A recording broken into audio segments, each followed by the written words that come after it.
बिहार में जातीय गणना पूरी होगी। बिहार सरकार को पटना हाई कोर्ट से राहत मिल गई है। पटना हाई कोर्ट रोक वाली याचिका को खारिज कर दिया गया। बता दें कि 4 मई को पटना हाई कोर्ट ने जातीय गणना पर रोक लगा दी थी और सरकार से अब तक कलेक्ट किए गए डेटा को सुरक्षित रखने के निर्देश भी दिए गए थे। अगली सुनवाई की तारीख 3 जुलाई तय थी, जहां पर लगातार 5 दिन बहस चली।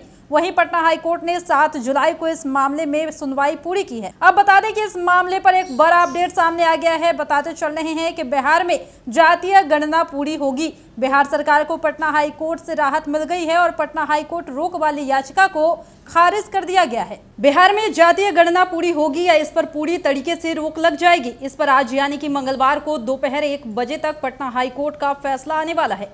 चीफ जस्टिस की बेंच आज इस पर फैसला सुनाने वाली है। बता दें कि 4 मई को पटना हाई कोर्ट ने जातीय गणना पर रोक लगा दी थी और सरकार से अब तक कलेक्ट किए गए डेटा को सुरक्षित रखने के निर्देश भी दिए गए थे। अगली सुनवाई की तारीख 3 जुलाई तय थी, जहां पर लगातार 5 दिन बहस चली। पटना हाई कोर्ट ने 7 जुलाई को इस मामले में सुनवाई पूरी की। चीफ जस्टिस के विनोद चंद्रन और जस्टिस पी सारथी के बेंच ने पहले 3 दिन याचिकाकर्ता की ओर से दलीलें पेश की, फिर 2 दिन बिहार सरकार के एडवोकेट जनरल पी शाही ने दलील पेश की। सुनवाई पूरी होने के बाद कोर्ट ने फैसले को सुरक्षित रख लिया था।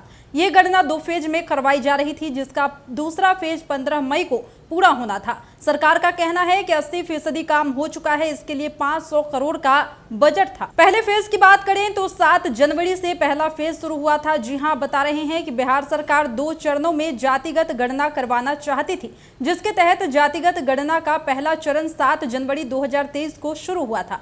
पहले चरण में मकानों की सूचीकरण, मकानों को गिना गया। यह चरण 21 जनवरी 2023 को पूरा कर लिया गया था। बात दूसरे फेज की करते हैं तो गणना का दूसरा फेज जो है 15 अप्रैल को शुरू हुआ था, जिसे 15 मई को पूरा हो जाना था। लोगों से डेटा जुटाए गए। दूसरे चरण में परिवारों की संख्या, उनके रहन सहन, आय इत्यादि के आंकड़े भी जुटाए गए। अब बता दें कि कोर्ट का फैसला आने तक जातिगत गणना का दूसरा काम तकरीबन 80% पूरा हो चुका था और तभी पटना हाई कोर्ट के दखल के बाद 4 मई को जातिगत गणना पर रोक लगा दी गई। अब बता रहे हैं कि अखिलेश सिंह समेत 10 से 12 लोग याचिका करते हैं। जातीय गणना रोकने के लिए पहले भी याचिका लगाई गई थी, जिस पर सुप्रीम कोर्ट ने सुनवाई से इनकार करते हुए हाई कोर्ट जाने के लिए कह दिया था। इसके बाद फिर से सुप्रीम कोर्ट में याचिका लगाई गई।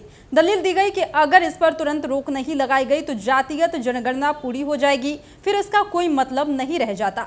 याचिकाकर्ता की ओर से कोर्ट को बताया गया कि बिहार सरकार का काम कास्ट सेंसस करना नहीं है, यह केंद्र का काम है। संविधान के आर्टिकल का उदाहरण देते हुए याचिकाकर्ता की ओर से बताया गया था कि राज्य सरकार अपने क्षेत्राधिकार से आगे काम कर रही है। बिहार सरकार ने 500 करोड़ इस पर बर्बाद कर दी है।